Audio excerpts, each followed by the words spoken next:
അപ്പോസ്തലപ്രവർത്തനങ്ങൾ 4:12.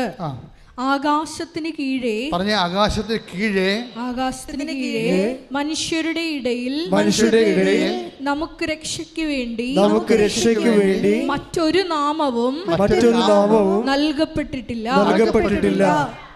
അപ്പൊ കർത്താവായ ക്രിസ്തുവിന്റെ നാമം ഒഴികെ മനുഷ്യന്റെ പാപങ്ങൾ മോചിച്ചുകൊണ്ട് നിത്യരക്ഷ പ്രാപിക്കാൻ വേണ്ടി there is no other name is given. The name, അതായത് വേറെ നാമവും നൽകപ്പെട്ടിട്ടില്ല. പിന്നെ എന്താണ്?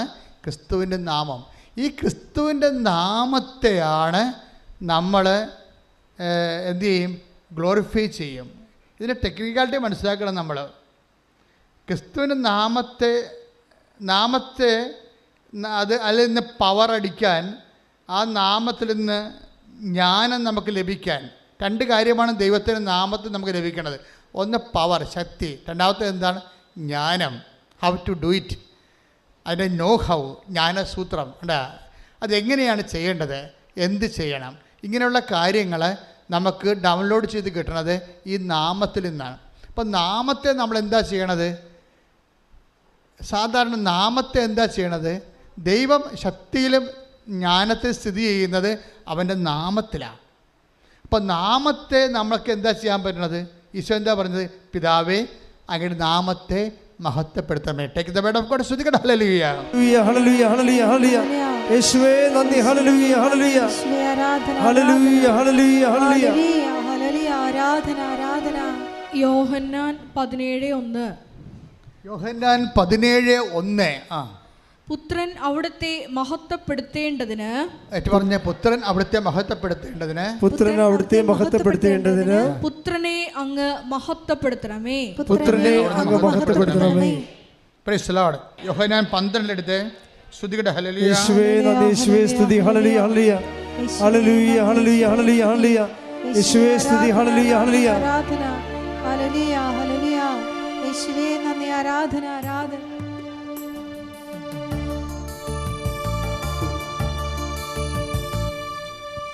യോഹന്നാൻ 12:28. യോഹന്നാൻ 12:28. പിതാവേ, പിതാവേ, അങ്ങയുടെ നാമത്തെ മഹത്വപ്പെടുത്തണമേ, അങ്ങയുടെ നാമത്തെ മഹത്വപ്പെടുത്തണമേ. അപ്പോൾ സ്വർഗ്ഗത്തിൽ നിന്ന് ഒരു സ്വരമുണ്ടായി, അപ്പോൾ സ്വർഗ്ഗത്തിൽ നിന്ന് ഒരു സ്വരമുണ്ടായി, ഞാൻ മഹത്വപ്പെടുത്തിയിരിക്കുന്നു, ഞാൻ മഹത്വപ്പെടുത്തിയിരിക്കുന്നു, ഇനിയും മഹത്വപ്പെടുത്തും, ഇനിയും മഹത്വപ്പെടുത്തും. ഇതാണ് സംഭവം. അതായത് ഇതിൻ്റെ ഒരു എന്താണ്, ബൈബിളിൻ്റെ ഒരു സാങ്കേതിക വിദ്യയാണ് ഞാൻ പറയണത്. അത് നമ്മളുടെ മുമ്പിൽ ഉള്ള ഒരു ദൈവമായിട്ടുള്ള ഇൻട്രാക്ഷനിൽ വരുന്നത് നമ്മുടെ മുമ്പിൽ നമുക്ക് ചെയ്യാനുള്ളത് എന്താണ്?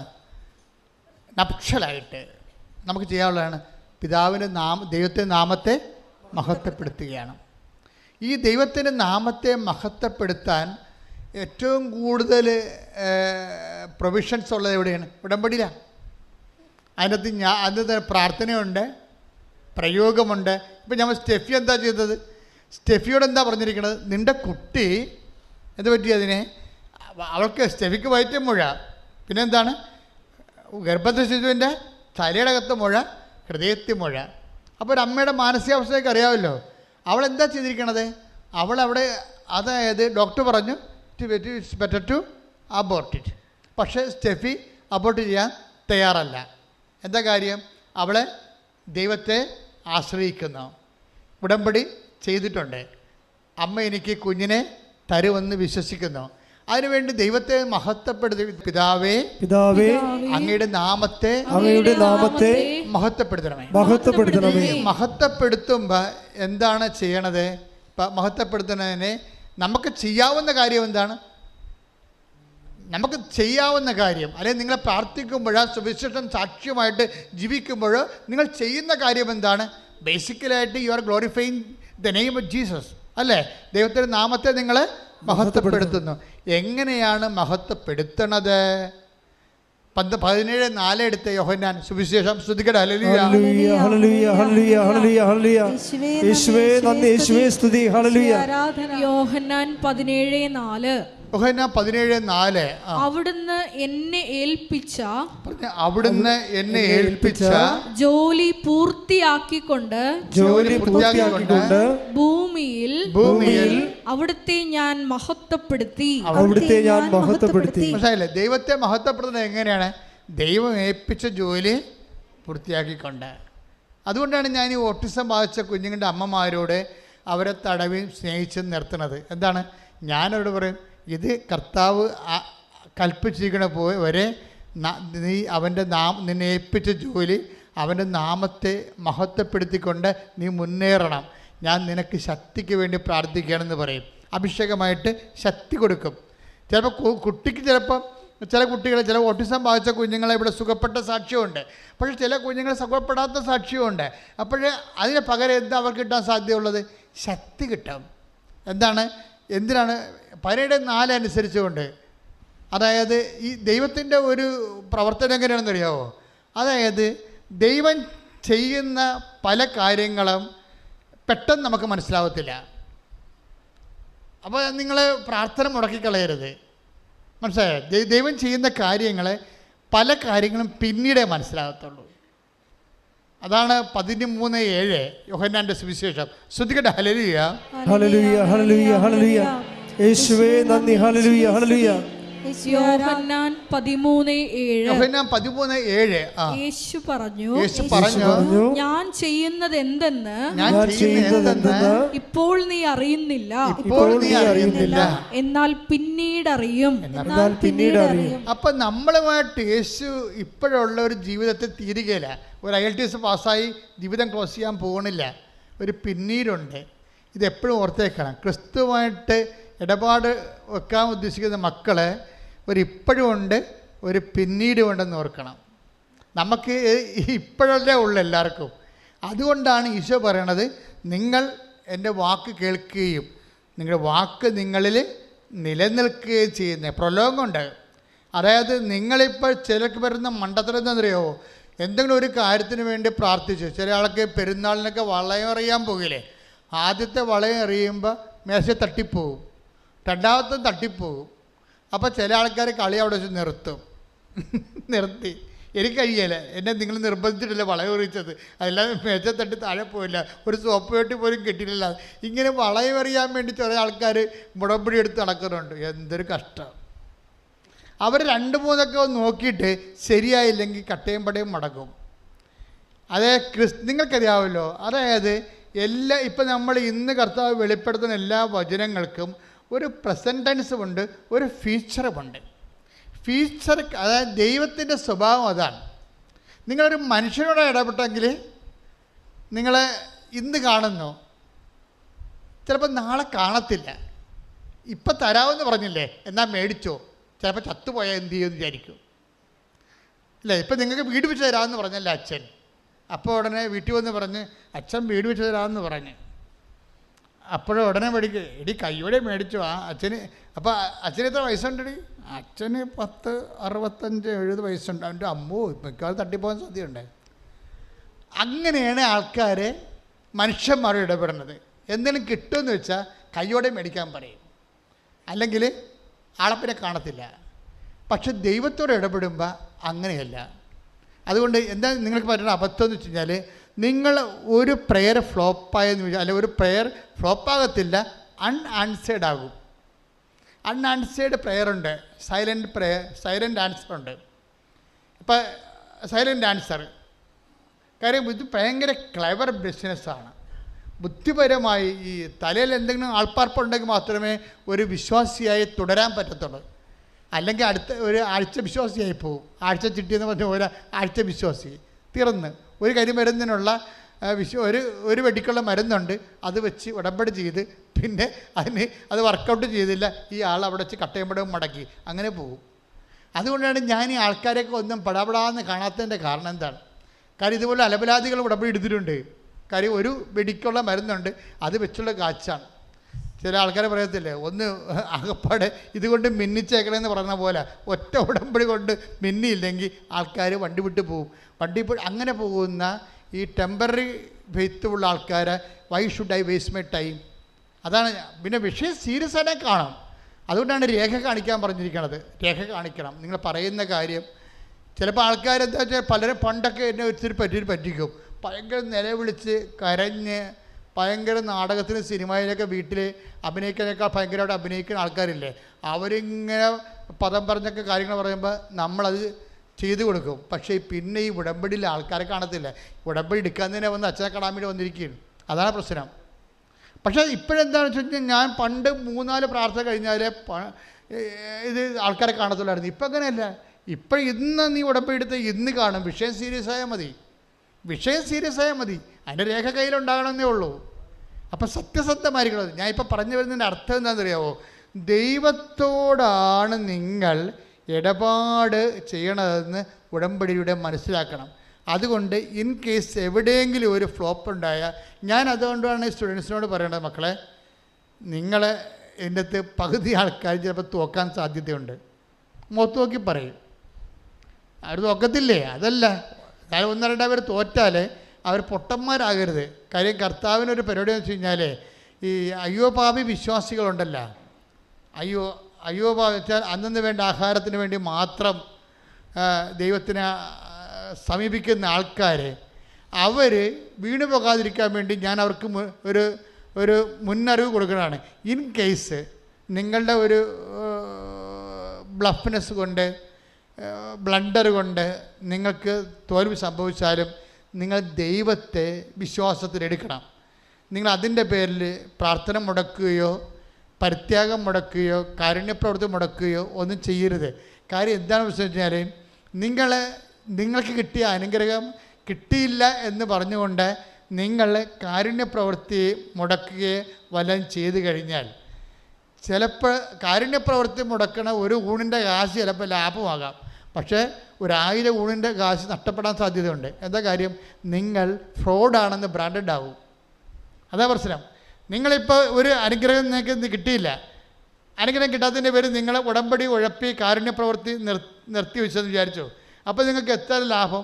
ഒരു 5 ഊണിൻ്റെ ലാഭം കാരുണ്യപ്രവൃത്തി ചെയ്തില്ല. പക്ഷേ എന്താ പ്രോബ്ലം? ഒരു 50,000 ഊണിൻ്റെ നഷ്ടം വരാൻ പോകുകയാണ്. എന്താ കാര്യം? നിങ്ങൾ ഫ്രോഡാണെന്നുള്ളത്, കാപട്യം കൊണ്ട് നടക്കുകയാണ്, വയറ്റിപ്പഴപ്പിനെന്നുള്ളത് ദൈവത്തിന് പിടികിട്ടി. എന്താ കാര്യം? ഈ സംഭവം നടന്നില്ലെങ്കിൽ പിന്നെ നീ വിശ്വാസത്തിൽ നിലനിൽക്കത്തില്ല. അപ്പോൾ നിങ്ങൾ പിടികൊടുത്തില്ലേ? പിടികൊടുത്തു കഴിഞ്ഞാൽ പിന്നെ നാളെ നീ എന്തെല്ലാം പ്രശ്നങ്ങൾ പറഞ്ഞാലും ദൈവം ഏക്കത്തില്ല. കാരണം you are branded as A fraud. നിങ്ങൾ പക്ക ഫ്രോഡായിട്ട് നമ്പേഡ് ഫ്രോഡിൻ്റെ കൂട്ടത്തിൽ പെടുത്തി. അതുകൊണ്ട് ഞാൻ പറഞ്ഞത് ഇൻ്റലിജൻ്റാണ്. ഈ വിശ്വാസം വിനിമയം ബുദ്ധിപരമായ നടപടിയാണ്. നാളെ കാര്യം നമുക്ക് പണി വരുന്ന ഒരു തീരുമാനം ഇപ്പോൾ എടുക്കരുത്. ക്ലിയർ അല്ലേ ഞാൻ പറയണത്? ഇത് ശ്രദ്ധിക്കണം. എന്താ വെച്ച് കഴിഞ്ഞാൽ ഇപ്പം തന്നെ അങ്ങനെ ഫ്രോഡായിട്ട് ബ്രാൻഡഡ് ആയില്ലെങ്കിലുള്ള ഗുണം എന്താണെന്നറിയാമോ? സ്റ്റെഫ് കണ്ട ഡോക്ടർ പറഞ്ഞ അബോർട്ട് ചെയ്ത് നിൻ്റെ വയറ്റ് മുഴയല്ലേ, കൊച്ചിൻ്റെ ചങ്കിൽ മുഴയല്ലേ, കൊച്ചിൻ്റെ തലേ മുഴയല്ലേ, ഈ കൊച്ചിനെ കിട്ടിയിട്ടെന്ത് കാര്യം? അങ്ങനെ ഡോക്ടർ ചോദിച്ചത്. ഇപ്പോൾ ഡോക്ടർ ഇങ്ങനെ ചോദിച്ചാൽ പിന്നെ നമ്മളെന്ത് ചെയ്യും? പക്ഷേ സ്റ്റെഫി പറയും, ഈ കൊച്ചിനെ കർത്താവ് എനിക്ക് തരും. അവളെന്താ ചെയ്തിരിക്കണത്? അവൾ ഉടമ്പടി തൈലമെടുത്ത് വയറ്റേ പുരട്ടും. മരുന്നവിടെ തോറ്റില്ലേ? ഉടമ്പടി തൈലമെടുത്ത് വയറ്റേ പുരട്ടും. വയറ്റ് എല്ലാ ദിവസവും പുരട്ടും. ഉടമ്പടി തൈലം തീരുമ്പോൾ വന്ന് ഉടമ്പടി പുതുക്കിയിട്ട് വാങ്ങിച്ചുകൊണ്ട് പോയിട്ട് വിശ്വാസ പ്രമാണം ചൊല്ലി എല്ലാ ദിവസവും വയറ്റേ പുരട്ടും. വയറ്റ് ആ 2-ാമത്തെ മാസം തൊട്ട് 10-ാമത്തെ മാസം വരെ ഉടമ്പടി തൈലം വയറ്റേ പുരട്ടുകയാണ്. എത്ര കുപ്പി ഉടമ്പടി തൈലമുള്ള പുരട്ടി കാണാം. എന്നിട്ട് എന്താണ് അമ്മ ചെയ്തിരിക്കണത്? അമ്മ ഒരു ഓപ്പറേഷൻ ഇല്ലാതെ ഈസിയായിട്ട് കുഞ്ഞിനെ പ്രസവിച്ച് കൊടുക്കും. Price the Lord. Price the Lord. ഒരു മുഴയുമില്ല. അവളുടെ മുഴയും പോയി, കുഞ്ഞിൻ്റെ ചങ്കിലെ മുഴ പോയി, കുഞ്ഞിൻ്റെ തലയിലെ മുഴ പോയി, ഒരു മുഴയുമില്ല. നല്ല ഫ്രഷ് ആയിട്ടുള്ള കുട്ടി. Price the Lord. Hallelujah, hallelujah. അതാണ് പക്ഷേ സ്റ്റെഫിയുടെ ഗുണം എന്താണെന്ന് വെച്ച് കഴിഞ്ഞാൽ, സ്റ്റെഫി ഒരു ഫ്രോഡായിരുന്നെങ്കിലേ ഈ വിജയിക്കത്തില്ല. കാര്യം എന്താണ്? സ്റ്റെഫിയുടെ ഹിസ്റ്ററി ഉണ്ട്. നമുക്കെല്ലാവർക്കും ഹിസ്റ്ററി ഉണ്ടല്ലോ. ഇപ്പം നിങ്ങൾ ഗൈനക്കോളജിസ്റ്റ് അടുത്ത് പോയി കഴിഞ്ഞാൽ, ഇപ്പം പ്രഗ്നൻ്റ് ആയിട്ട് ആയിരിക്കണ കാലത്ത് നമ്മൾ ഡോക്ടറെ കാണാൻ പോയി. ആ ഡോക്ടർ തന്നെ ചിലപ്പോൾ ഗൈനക്കും ആയിരിക്കും, ചിലപ്പോൾ പീഡിയാട്രിസ്റ്റും ആയിരിക്കും. ആ ഡോക്ടറിനെ തന്നെ നമ്മൾ കുഞ്ഞുള്ള കാലത്തെല്ലാം കണ്ട്, കുഞ്ഞിന് 6 വയസ്സുള്ളപ്പോൾ നമ്മുടെ എന്തുണ്ടാകും? ഒരു ഡയറി ഉണ്ടാവും അല്ലേ? ഇത്രയും വലിയ ഡയറിയും കൊണ്ടാണ് ഒരു നടത്തുന്നത്. ആ കുഞ്ഞിന് വേണ്ടി പ്രഗ്നൻ്റ് ആയിരുന്ന ആദ്യത്തെ ആഴ്ച ടെസ്റ്റ് ചെയ്യണ തൊട്ട് എടുത്ത ഡോക്ടർ പിന്നീട് 6 വയസ്സാകുന്നവരെ എടുത്തിട്ടുള്ള ഗൈനക്കിൽ നിന്ന് പീഡിയാട്രിസ്റ്റിലേക്ക് എത്തുമ്പോൾ നമുക്കൊരു 200 പേജിൻ്റെ നോട്ട് ബുക്ക് ഉണ്ടാകും. ആ കൊച്ചിന് ചെയ്ത മരുന്നുകളെല്ലാം കൂടി അല്ലേ? അപ്പോൾ അതുപോലെ തന്നെ അതുപോലെ ഒരു കേസ് ഹിസ്റ്ററി ഉണ്ടാകും ദൈവത്തിൻ്റെ കയ്യിൽ. എന്താ കാര്യം? സ്റ്റെഫിക്ക് കുഴപ്പമില്ല, എല്ലാം ഓക്കെയാണ്. അവൾ ആദ്യം ഒരു വിശ്വസിച്ചിരുന്നു, ഇപ്പോഴും വിശ്വസിക്കുന്നു. അതിന് ഡോക്ടർ പറഞ്ഞാൽ ഏക്കത്തില്ല. എന്താ കാര്യം? ഞാൻ വിശ്വസിക്കണം എൻ്റെ ദൈവം, ഇനി അതാണ് എനിക്ക് തരാൻ ദൈവം തീരുമാനിച്ചെങ്കിൽ ദൈവത്തിൻ്റെ ഇഷ്ടം പോലെ നടക്കണമെന്ന് പറയും. അതാണ് വിഷയം. ഇനി അങ്ങനെയാണ് ഒരു കുഞ്ഞിനെ എനിക്ക് തരാൻ ദൈവം ഉദ്ദേശിക്കണമെന്നുണ്ടെങ്കിൽ ഞാൻ ദൈവത്തിന് വേണ്ടി അതിനെ വളർത്തും. ഇങ്ങനെയൊക്കെ ഉള്ള ഒരു വിശ്വാസത്തിൻ്റെ ഒരു ഡിഗ്രി സ്റ്റുഡൻ്റാണത്. വിശ്വാസത്തിൻ്റെ പ്രൈമറി സ്കൂളല്ല, ഇത് ഉയർന്ന സ്കൂളാണ്. വിശ്വാസം വളരും തോറും അതിൻ്റെ നിലപാടുകളും നടപടിക്രമങ്ങളൊക്കെ വളരും. ഇതിങ്ങനെ വന്നിട്ട് നമുക്കറിയാമല്ലോ, ഇവരെല്ലാം ഉടമ്പടി ഒരു ജീവിതക്രമമായിട്ട് ദൈവത്തെ ജീവിക്കുന്ന ഒരു വ്യക്തിയായിട്ട് അവർ അനുഭവിച്ച് ദൈവത്തിൻ്റെ കൂടെ സഞ്ചരിക്കാൻ ശ്രുതിക്കട്ടെ.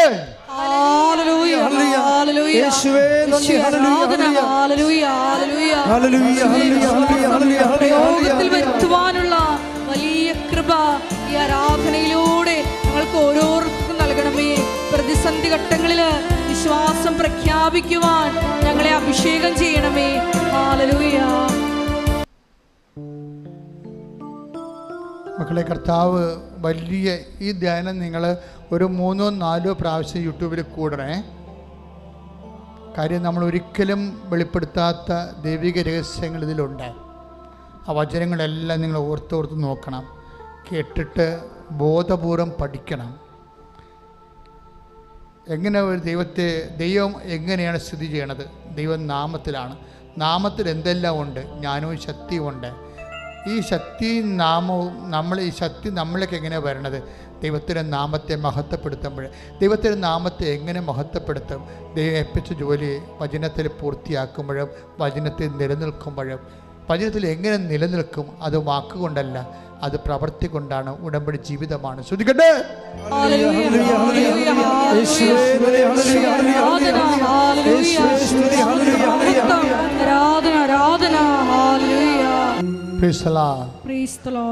നമ്മളിപ്പോഴേ നമ്മുടെ ജീവിത അവസ്ഥകൾ ഇപ്പോൾ കർത്താവ് കാണിച്ചു തരുന്നത് സ്വകാര്യ ഭാഗം ക്യാൻസർ വന്നിരിക്കുന്ന വ്യക്തിയെ കാണിച്ചിരിക്കുകയാണ്. ആ വ്യക്തിയെ കർത്താവിന് അങ്ങനെയുള്ള വ്യക്തികളെ, അതായത് പ്രൈവറ്റ് ഭാഗങ്ങളിലെ ഗുരുതരമായ മാരകരോഗമുള്ളവരെ കർത്താവ് വിശുദ്ധമായ രക്തം തളിച്ചുകൊണ്ട് സുഖപ്പെടുത്താൻ വേണ്ടി ശക്തമായി സ്തുതിക്കട്ടെ.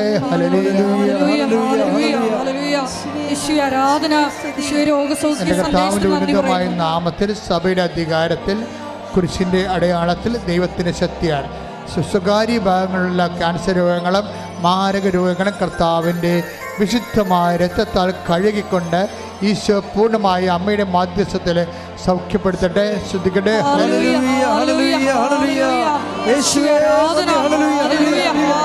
കള്ളവിരലിലെ ഒരു പരുവ് പോലെ വന്നു. അപ്പോൾ അതൊരു കുരുവാണെന്ന് വിചാരിച്ചു. അത് നമ്മൾ പൊട്ടിച്ചൊക്കെ കളഞ്ഞു, പുറത്തു, പിന്നെയും പഴുത്തു, പിന്നെ അത് വലുതായി. ഇപ്പം തള്ളവിരലിൻ്റെ കുറേ ഭാഗങ്ങൾ തന്നെ അത്രയും പഴുത്തിരിക്കുകയാണ്. അത് കുരുവല്ല, ഒരു ഗുരുതരമായ രോഗമാണ്. കർത്താവ് വ്യക്തിയെ സുഖപ്പെടുത്തിക്കൊണ്ടിരിക്കുന്ന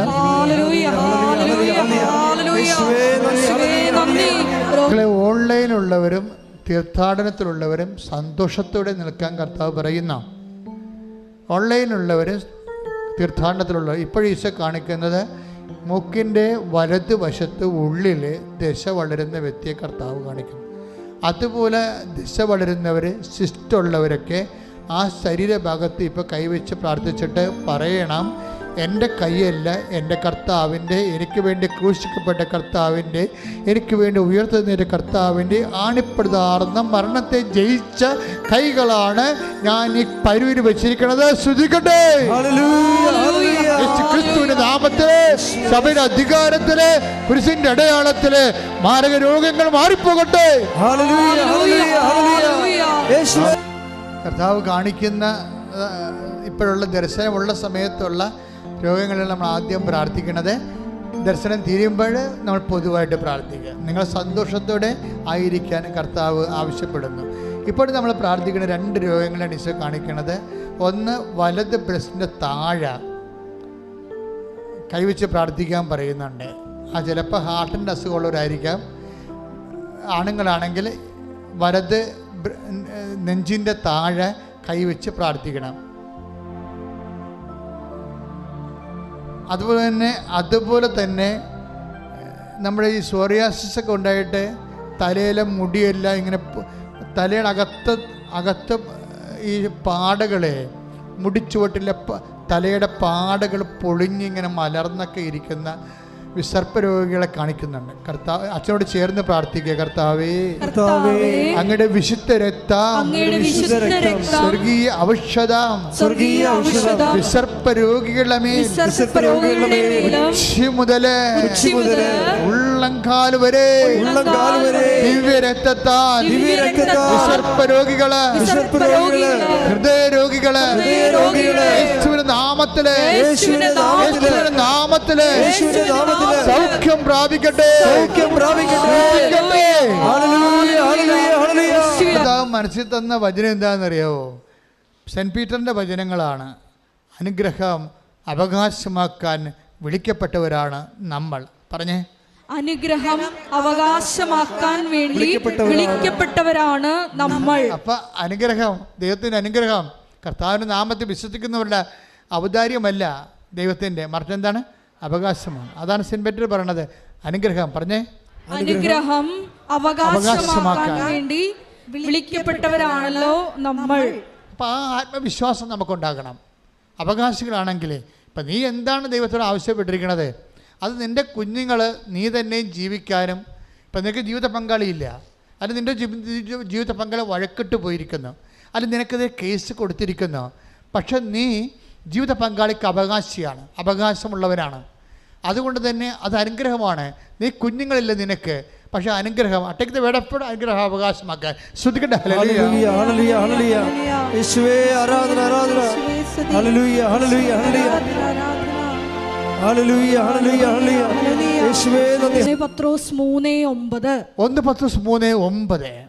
അനുഗ്രഹം അവകാശമാക്കുന്നതിന് വേണ്ടി പറഞ്ഞേ, അനുഗ്രഹം അവകാശമാക്കുന്നതിന് വേണ്ടി വിളിക്കപ്പെട്ടിരിക്കുന്നവരാണല്ലോ നിങ്ങൾ.